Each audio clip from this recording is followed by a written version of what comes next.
E indo eles, acharam como lhes havia sido dito, e prepararam a Páscoa. E chegada a hora, pôs-se à mesa, e com ele os 12 apóstolos. E disse-lhes: desejei muito comer convosco esta Páscoa, antes que padeça. Porque vos digo que não a comerei mais, até que ela se cumpra no reino de Deus. E tomando o cálice, e havendo dado graças, disse: tomai-o, e repartiu entre vós. Porque vos digo que já não beberei do fruto da vide, até que venha o reino de Deus. E tomando o pão, e havendo dado graças, partiu-o e deu-lhe, dizendo: isto é o meu corpo, que por vós é dado, fazei isto em memória de mim. Semelhantemente, tomou o cálice depois da ceia, dizendo: este cálice é o novo testamento no meu sangue, que é derramado por vós. Amém? Podeis assentar, glorificando o nome do Senhor.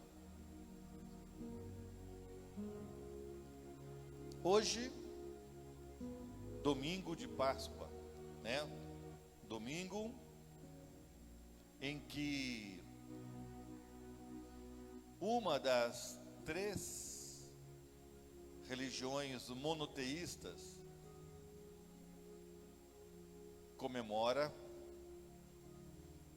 de uma forma toda diferente. O islamismo, o judaísmo e o cristianismo são religiões que tiveram a mesma origem. Elas acreditam em Deus Jeová. Elas acreditam no pai Abraão. Elas acreditam em Jesus. Mas cada uma seguiu uma interpretação um pouco diferente. E hoje, a religião do Islã não comemora a Páscoa da forma que nós comemoramos. Hoje, a religião judaica, o judaísmo, não comemora a Páscoa da forma que nós comemoramos. Hoje, a religião cristã, o cristianismo, comemora a Páscoa de uma forma toda especial, porque ela representa a ressurreição de Jesus Cristo. Representa algo que foi apresentado para todos, mas só alguns de fato acreditaram. Só alguns de fato colocaram a sua fé, depositaram a sua fé na pessoa de Jesus Cristo. O Islã entende que Jesus era um profeta e muito importante, mas não era filho de Deus. E no lugar de Jesus Cristo, no dia da morte, foi colocado Judas. Quem morreu na cruz foi Judas no Islã. No judaísmo, eles nem acreditam que Jesus existiu. Pode ter sido um grande e fervoroso profeta, mas eles refutam totalmente a existência de Jesus na pessoa, sendo o Filho de Deus. Tanto que eles nem acreditam no Novo Testamento. Eles só acreditam na Torá, o Antigo Testamento. E no cristianismo, nós acreditamos que Jesus é a verdadeira Páscoa. É por eles que nós estamos aqui hoje comemorando a Páscoa, graças a Deus. Da mesma forma como no momento da morte de Jesus, quando Jesus ele foi preso, perseguido ali no jardim do Getsêmani. E naquela confusão toda de prenderem Jesus, muitos discípulos saíram, fugiram, desapareceram, se esconderam. E diante de Jesus, na hora da crucificação, só tinha um ou dois discípulos, a mãe de Jesus, e mais ninguém que estava aos pés de Cristo. Muitos fugiram. Da mesma forma, hoje eu posso entender por que muitos não se importam com essa situação, não valorizam esse sacrifício. Infelizmente, hoje era para nós estarmos totalmente concentrados no culto de Páscoa, porque é a representação máxima da ressurreição e o nascimento da igreja. Mas estamos aqui hoje, no número que Deus abençoe cada um de vós que estão aqui hoje pela manhã. O Espírito Santo tocou no coração de cada um de vós para que vocês pudessem estar aqui. Se não fosse o Espírito Santo, certamente vocês não estariam aqui hoje pela manhã. Mas graças a Deus pela vida de cada um de vós aqui. Quero começar fazendo um comentário, uma curiosidade, né? Se vocês estão ouvindo falar de Páscoa já há algumas semanas, certamente não foi por intermédio de uma leitura religiosa, de uma leitura cristã, mas foi porque a mídia, ela comprou essa ideia e transmitiu para a sociedade como sendo um período aonde existem alguns personagens. Existe um coelho, existe um ovo e existe o chocolate. E pesquisando, mas como que um ovo foi parar no colo de um coelho? Nós sabemos que o coelho é um mamífero e ele não é ovíparo, ele não bota ovo. Como que essas três situações se uniram e se transformaram na Páscoa, que hoje, infelizmente, muitas crianças estão esperando um ovo de chocolate? Verdade ou mentira? Verdade, não é? E eles crescem pensando nisso. Então, a curiosidade que eu quero trazer para vocês é que no período após a morte de Jesus Cristo, uma lenda surgiu entre os povos germânicos, administrado pelos romanos, que quando fecharam a tumba de Jesus, um coelho ficou preso lá dentro. Dá para acreditar numa coisa dessa? Sabemos que os coelhos são animais que vivem em tocas. Então, na lenda, um coelho havia sido fechado com Jesus lá dentro. E ele lá dentro, durante os 3 dias que ele ficou lá, na verdade, né, em horas seria menos de 3 dias, mas ao terceiro dia, ele viu Jesus ressuscitando. E esse coelho ficou responsável para divulgar o nascimento de Jesus, a ressurreição de Jesus. E como naquela época o ovo era o símbolo de renascimento, de vida, saiu o coelho distribuindo ovo para todo mundo. Então, está aí a lenda do ovo e do coelho avisando sobre a Páscoa. E o chocolate só apareceu no século 17 ou 18, quando os confeiteiros franceses passaram no lugar do ovo que era dado às pessoas como símbolo da Páscoa, eles pegavam o ovo, pintavam o ovo e entregavam como símbolo de Páscoa. Aí passaram a colocar dentro do ovo recheio de chocolate e entregavam para as crianças. E aí a moda pegou. No decorrer do tempo, certamente algum empreendedor acabou percebendo como poderia transformar isso num negócio. E aí nós temos hoje várias marcas de chocolate e os ovos e os coelhos sendo o símbolo, né, da entrega desses ovos. Mas eu quero acreditar que no nosso meio, né, ninguém se apega muito com isso. É claro que nós somos levados a comprar chocolate, a presentear pessoas, mas certamente com um coração voltado para o verdadeiro significado da Páscoa. E é nesse tema que eu quero hoje trazer para os irmãos. Eu só quero esclarecer, né? O tema de hoje é Jesus, a verdadeira Páscoa. Amém? Tudo começou, queridos, a Páscoa. Vou até pedir para Beatriz fazer a gentileza de abrirem no livro de Êxodo, capítulo 12, tá?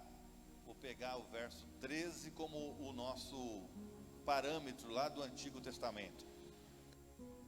Livro de Êxodo, capítulo 12, vamos pegar apenas o versículo 13. Mas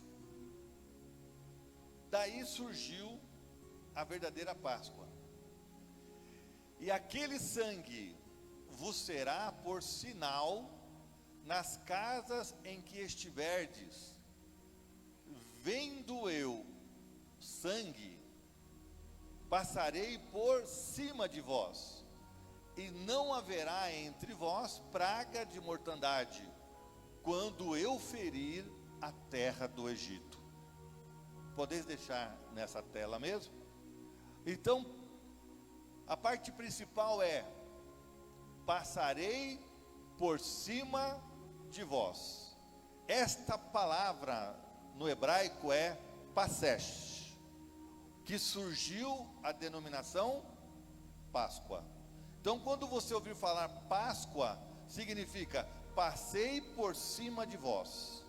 Ou seja, eu olhei, vi a marca do sangue em vós, e o anjo da morte não atingiu você, porque eu passei por cima de vós. Deu para entender isso? Muito bem. Essa passagem foi lida e apresentada como sendo a 10ª praga, para que fosse liberto o povo de Israel do Egito. Então tudo começou quando José trouxe a sua família, a família cujo pai se chamava Jacó, que já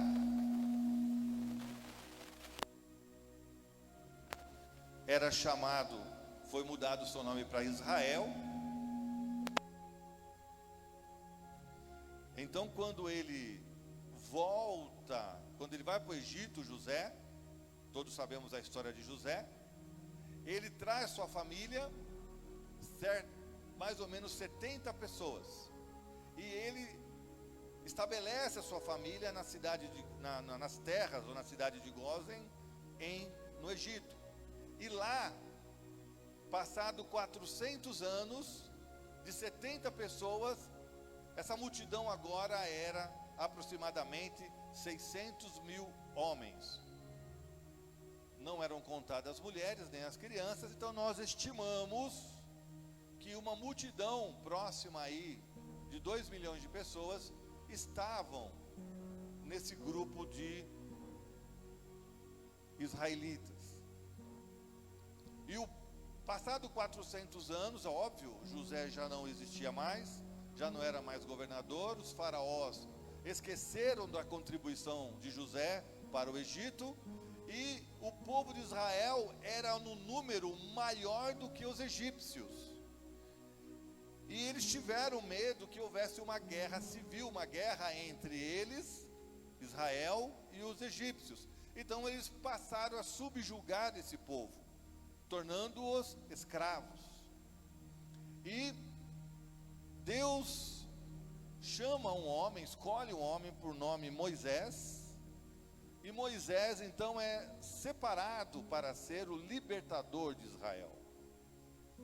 Todos sabemos a história, não vou me deter muito, mas ele vai até o faraó, a mando de Deus, e ele se apresenta falando: olha, liberte o meu povo, para que eles vão ou cheguem à terra de Canaã, a terra prometida.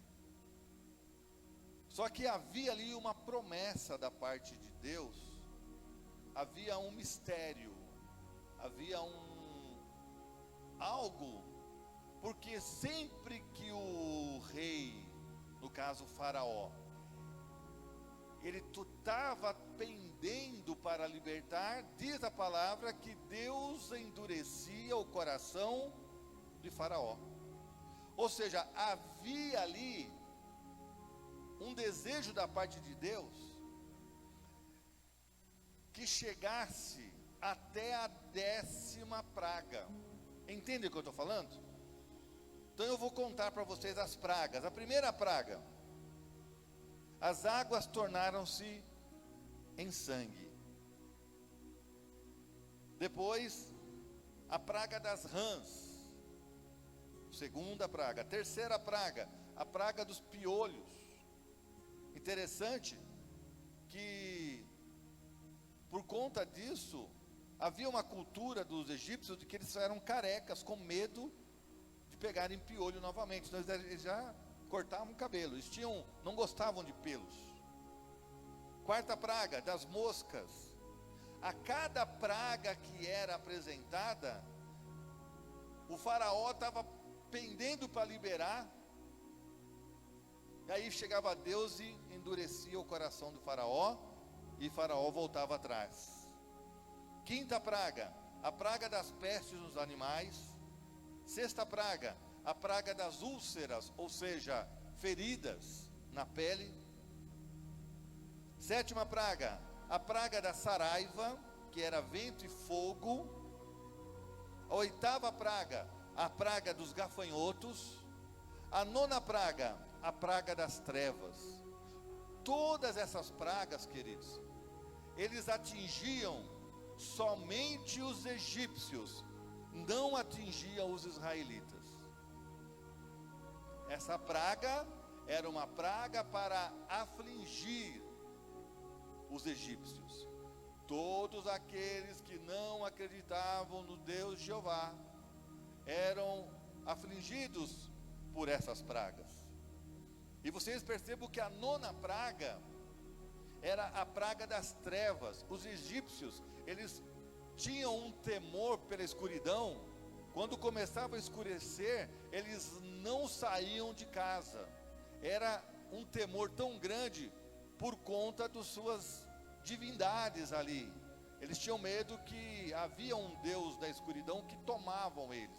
Era a crença deles. Então a escuridão era algo de um temor tremendo. Imagina a escuridão durante o dia. Escurecia na terra do Egito, mas lá no meio do povo de Deus não tinha escuridão, tinha luz. E naquele vai e vem, liberta, não liberta, liberta, não liberta, chegou a 10ª praga. A 10ª praga foi dito o seguinte: se você não libertar o meu povo, o primogênito de todas as famílias, inclusive dos animais, iriam morrer. Ou seja, quem é o primogênito? O primeiro filho de cada casal, ou o filho mais velho, para ficar mais inteligível. E isso seria também entre os animais. E a leitura que está aqui ao lado, foi exatamente essa: que todos aqueles que obedecessem às instruções de Deus, ele haveria de passar por cima, e os primogênitos daquela casa não seriam tomados em sacrifício, ou seja, não morreriam. E Deus então falou: olha, vocês escolham um cordeiro ou um cabrito de 1 ano, imaculado, puro, e vocês o sacrificarão, e vocês não cozerão, mas sim colocarão assado, e vocês comerão. E esse animalzinho, vocês vão pegar o sangue dele, e vai pegar e passar nos umbrais das portas. Umbral é o batente, em volta da porta das suas casas. E quando eu liberar o anjo da morte, e quando eu ver o sangue em torno daquele umbral, eu passarei por cima, e a sua família não terá o primogênito morto. E eles assim o fizeram. E disso gerou o que nós chamamos, os judeus, na religião judaica, chama de Páscoa. E até hoje eles comemoram a Páscoa. A Páscoa do judaísmo é uma comemoração da saída do povo do Egito, libertando-se para a entrada ou indo em direção a Canaã. Então houve, e é essa a Páscoa do judaísmo. Só que o que me chama a atenção é que Deus, ele afligia o povo do Egito. Primeira praga, segunda praga, endurecia o coração do faraó. Quarta praga, quinta praga, endurecia o coração do faraó. E assim foi indo, para chegar até a 10ª praga, que é uma representação que aponta exatamente para o Cordeiro Pascual, que é hoje o nosso Jesus Cristo. Louvado seja o nome do Senhor. O verdadeiro Cordeiro que tira o pecado do mundo. Louvado seja Deus.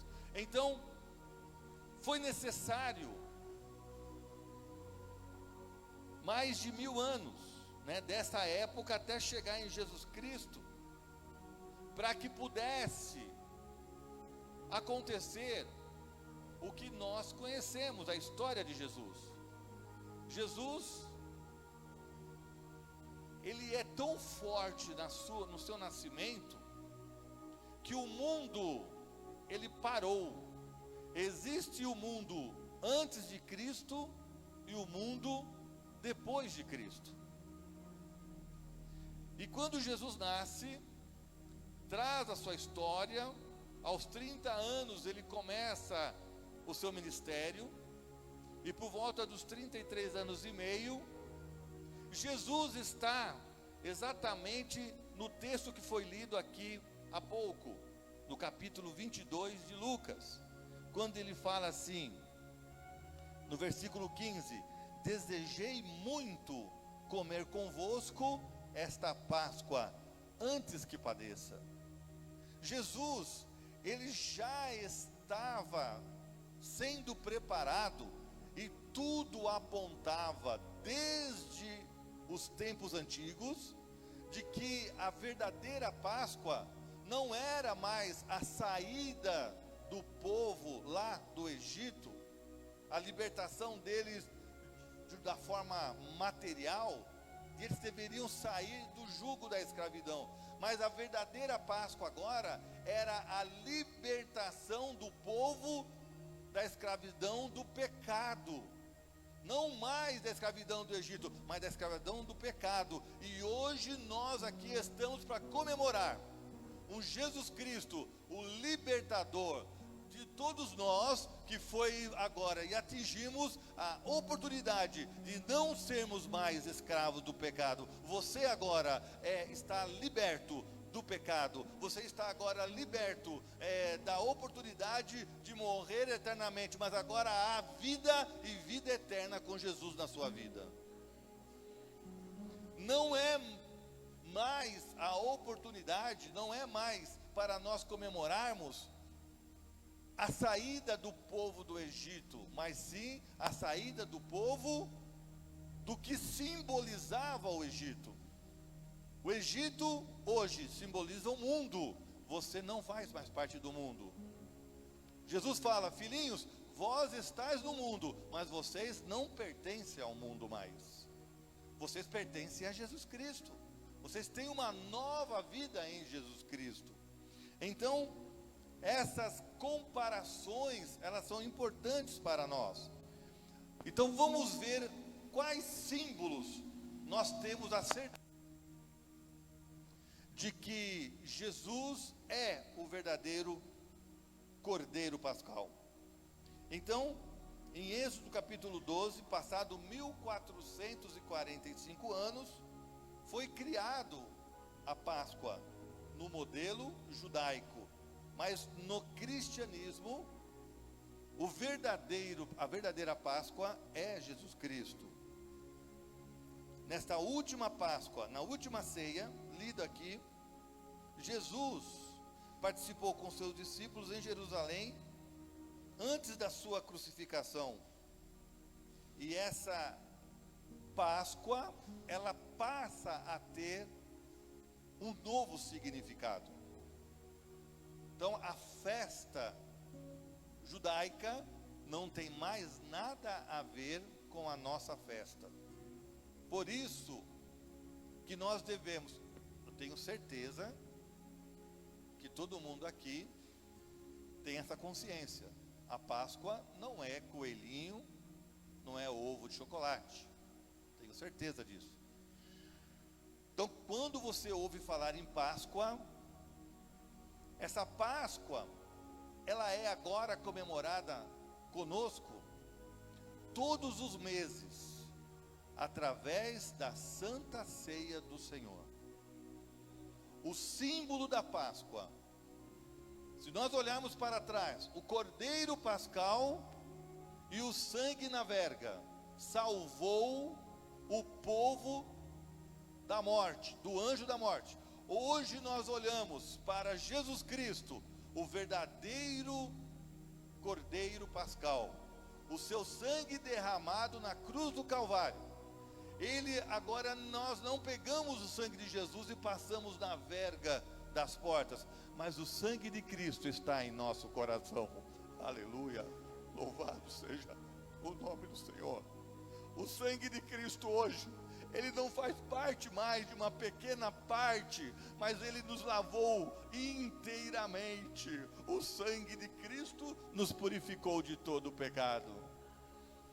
E nós, todo mês, quando nós estamos participando da Santa Ceia do Senhor, nós participamos da Páscoa verdadeira, do verdadeiro significado da Páscoa, participando da carne do Cordeiro, do pão e do sangue de Jesus, a vida e a comunhão que nós temos hoje com a igreja, na esperança de nós um dia sermos levados a morar com Ele lá na glória. Louvado seja o nome do Senhor.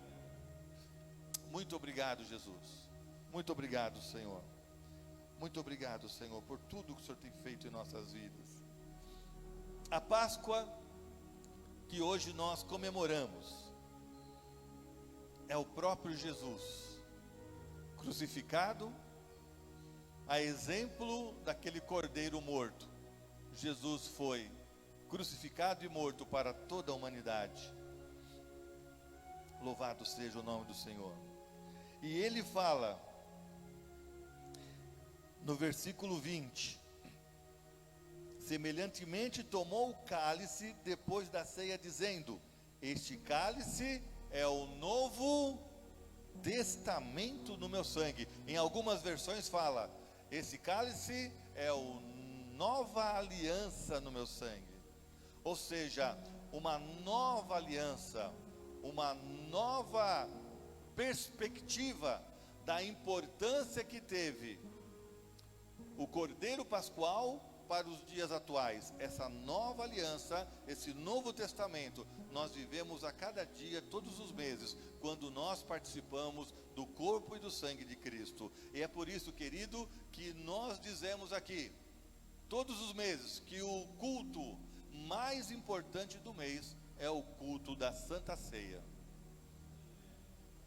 Por isso, querido, faça de tudo para poder participar dessa comunhão, para poder participar desse compromisso pascal, tá? Não é mais anual, ele é mensal, né? E quando nós renovamos nossa aliança de sangue com Cristo, louvado seja o nome do Senhor. Então, a Páscoa e Jesus Cristo é rico em simbolismo profético e nos aponta para a morte e ressurreição de Cristo Jesus. Primeiro, o âmago do evento da Páscoa era a graça salvadora de Deus. Deus tirou os hebreus do Egito. Semelhantemente, a salvação que recebemos de Cristo nos vem através da maravilhosa graça de Deus. Então, a libertação do povo do Egito hoje significa para nós a libertação do comportamento do mundo em nossas vidas. Então nós estamos libertos para poder fazer aquilo que Deus tem como promessa em nossas vidas. O propósito do sangue aplicado à verga das portas para salvar da morte o filho primogênito de cada família. Este fato prenuncia o derramamento de sangue de Cristo na cruz, a fim de nos salvar da morte e da ira de Deus contra o pecado. Então, nós temos a importância de Jesus Cristo, o sangue do Cordeiro, para que nós hoje possamos estar salvos e libertos do pecado. 3. O Cordeiro Pascual era um sacrifício a servir de substituto do primogênito. E isso prenuncia a morte de Cristo em substituição à morte da humanidade. Paulo o chama de Cordeiro Pascal. Então, no lugar de eu, você e todos nós morrermos, Jesus se colocou como sendo o Cordeiro imaculado, puro, santo, preparado. Era o único que poderia morrer por nós, e ele fez a sua parte, morrendo por todos nós e pela humanidade. Agora, queridos, é onde que mora a oportunidade que você tem de fazer a sua parte. Jesus fez a parte dele, morreu na cruz do Calvário. Qual é a sua parte no cristianismo?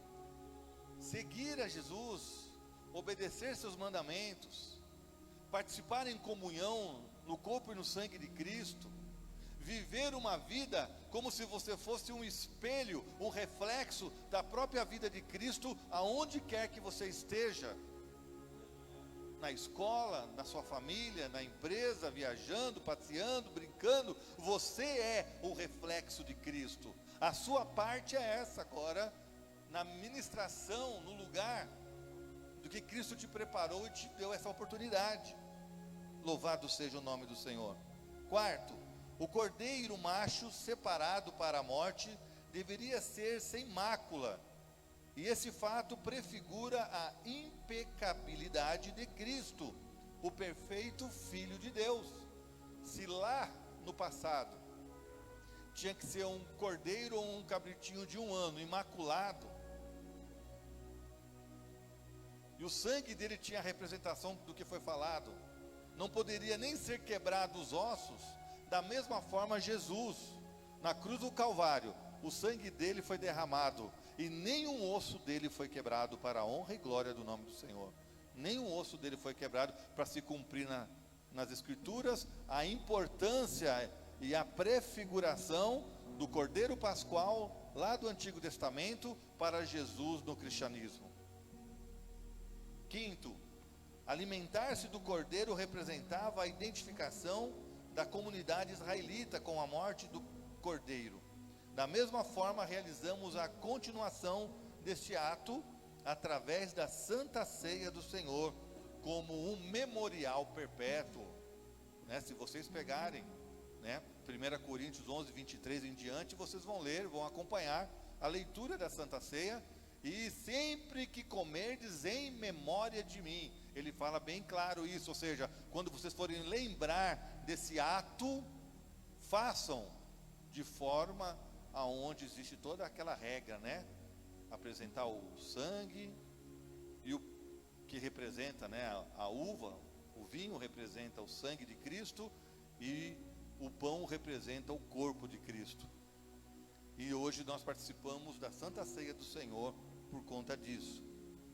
Sexto, a aspersão do sangue nas vergas das portas era efetuada com fé obediente, e hoje nós aceitamos a Jesus como nosso único e suficiente Salvador, e o sangue de Cristo nos purifica de todo pecado, e esse sangue hoje pulsa em nossas vidas como a renovação da nova aliança. Amém, queridos? Se você consegue compreender isso, esse sangue de Jesus hoje é o que te deu vida, é o que te dá vida, que te fortalece e que vai fazer toda a diferença, e faz toda a diferença na sua vida, no dia a dia, quando você crê no poder do sangue de Cristo na sua vida. Louvado seja. Lucas 22, 20 diz: este cálice é o Novo Testamento, ou seja, é a nova aliança no meu sangue, que é derramado por vós. Queridos,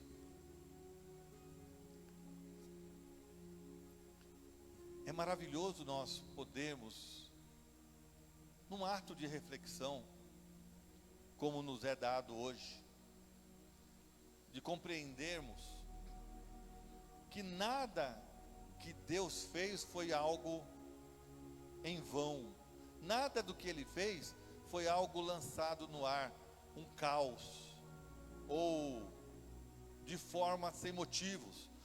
Tudo tem um motivo, tudo tem um porquê, até mesmo o porquê de Deus endurecer o coração do faraó, para chegar até a 10ª praga, para poder então nós termos a referência tão importante, apontando para Jesus como sendo a verdadeira Páscoa em nossas vidas. E a história de Jesus é essa. Jesus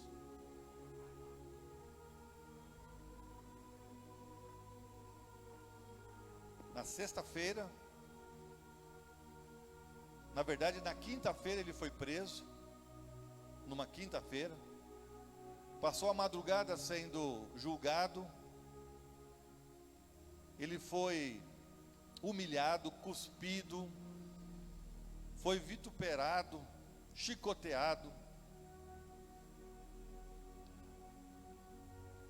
Os estudos de uma revista chamada Super Interessante, eles avaliaram a dor de Cristo. Até mesmo a ciência reconhece, para que uma pessoa transpirasse sangue, era uma dor aflitiva tremenda, algo nunca visto num ser humano capaz de suportar. E Jesus, orando por todos nós na quinta-feira, no Getsemane, ele transpirava sangue. E no decorrer da sua vida, durante aquela madrugada, e surra, esbofeteado, chicoteado, o tipo de chicote que era usado, segundo os estudiosos, era um chicote que tinha uns pedaços de ossos na ponta, que quando batia nas costas, aquilo grudava na pele, e era puxado, arrancando pele e nervo junto. Era algo tremendo, era para judiar mesmo. Assim como aquele cordeiro lá no começo, ele era imaculado, ele era um cordeiro são, preparado para um sacrifício. Jesus, como um cordeiro, ele não abriu a sua boca, ele não praguejou, não amaldiçoou, muito pelo contrário, durante a sua caminhada, na chamada Via Crucis, até chegar aonde ele foi crucificado e pendurado, a única coisa que ele falava era: Senhor, perdoa-os, porque eles não sabem o que fazem. A sua oração era sempre de perdão, aonde quer que ele estava, no decorrer da sua passagem. Eu fico até imaginando, e com vergonha eu falo isso, às vezes a gente tropeça no canto de uma cama quando levanta, e tenta segurar um palavrão, um xingamento. Imagina se alguém te chicoteasse e colasse pedaços de ossos na tua pele e puxasse, e saísse ali sangue, carne, pele e músculos. Colocar uma coroa de espinhos na sua fronte, e aquilo penetrou até chegar no crânio. Uma dor visceral, uma dor tremenda. Todos conhecem aqui o filme que foi apresentado por Mel Gibson, e até passa aqui de vez em quando. O ator Jim Caviezel, ele, para fazer aquelas cenas, ele chegou a quebrar costelas, ele se machucou de verdade. Isso porque estava encenando. Imagina se fosse verdade. E Jesus, em toda a sua caminhada, quinta noite, quinta de madrugada, sexta-feira de manhã, foi crucificado, foi levantado entre dois ladrões. Um dos ladrões ainda começou a zombar dele. Como existem pessoas que querem se aproveitar da fé dos outros. Ele falando: você não é o filho de Deus? Desce daí, livra-nos nós também. Olha só como cara de pau que ele era, ainda pediu para ser liberado, querendo aproveitar-se da situação. Mas o outro falou: para com isso, você não está vendo que ele é o filho de Deus? Nós merecemos estar aqui, mas esse homem é justo, ele não merece. E Jesus, vendo aquele coração sincero, arrependido de um dos ladrões, o ladrão falou: Senhor, quando estiveres no teu reino, lembra de mim quando estiveres no paraíso. Jesus olha para ele, ou apenas mexe com os olhos, porque eu acho que diante de tanta dor, a cabeça dele nem se movimentava mais, ele estava ali estático. Ele falou: ainda hoje estarás comigo no paraíso. Uma mensagem de amor, uma mensagem de perdão, uma mensagem de compreensão da imundície que é o ser humano, da porcaria que não vale nada o ser humano.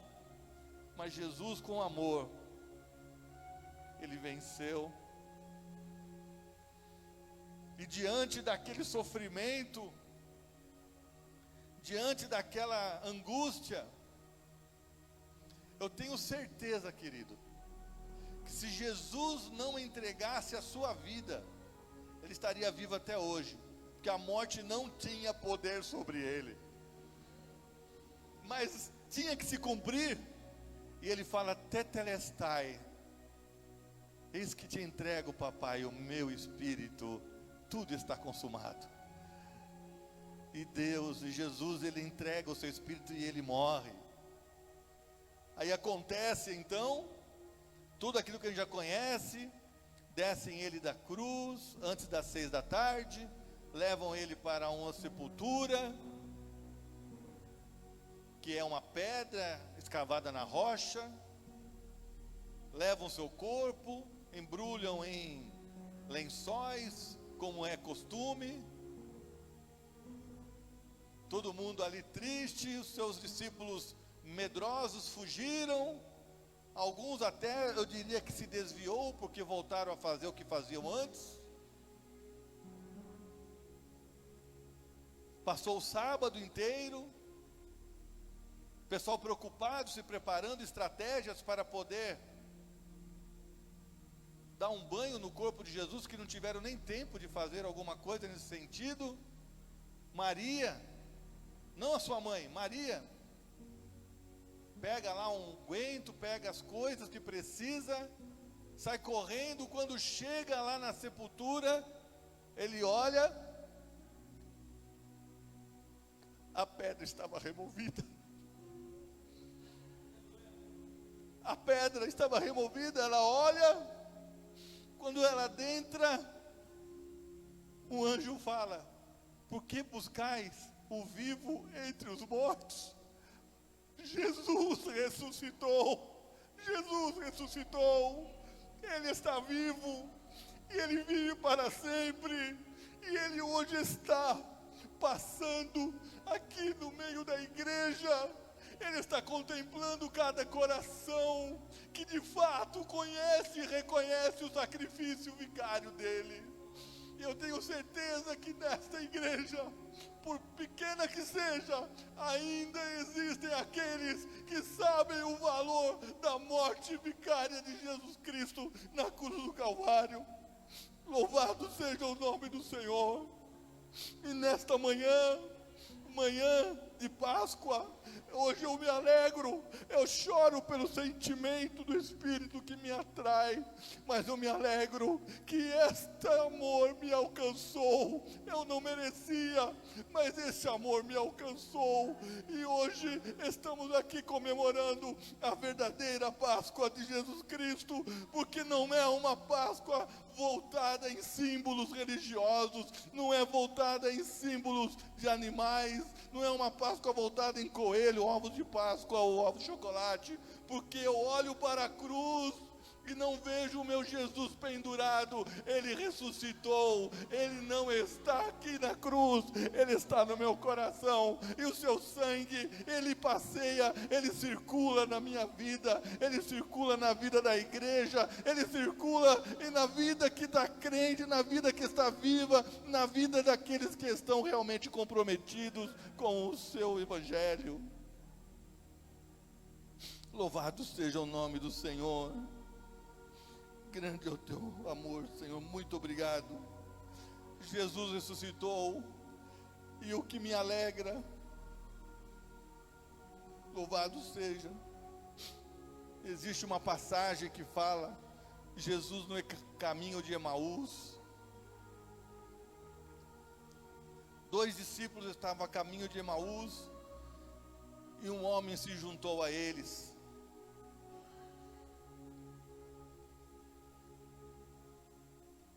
E aqueles 2 discípulos conversavam. Quando esse homem se aproxima deles e vê que esses 2 estão conversando, esse homem fala: o que aconteceu? Aí ele fala: você é peregrino aqui, você não sabe o que aconteceu? E começaram a contar a história de um homem chamado Jesus, que havia sido crucificado, e que o povo estava falando que ele havia ressuscitado, e estava lá um burburinho, e aquele homem que estava ali do lado estava caminhando com eles. E aí, num determinado momento, eles pararam para comer alguma coisa. Foi quando ele chamou: você não quer comer conosco? Aqueles 2 discípulos. E aí ele falou: vou comer com vocês. Se prepararam ali, sentaram à roda, imagino que uma fogueira. E quando aquele homem, ele pega aquele alimento, e quando ele apresenta ao Pai, naquele momento todos perceberam que ele era Jesus, que estava caminhando no meio deles. Quantos estão despercebidos? Quantos estão do lado do próprio Jesus e não reconhecem que Jesus está andando com eles?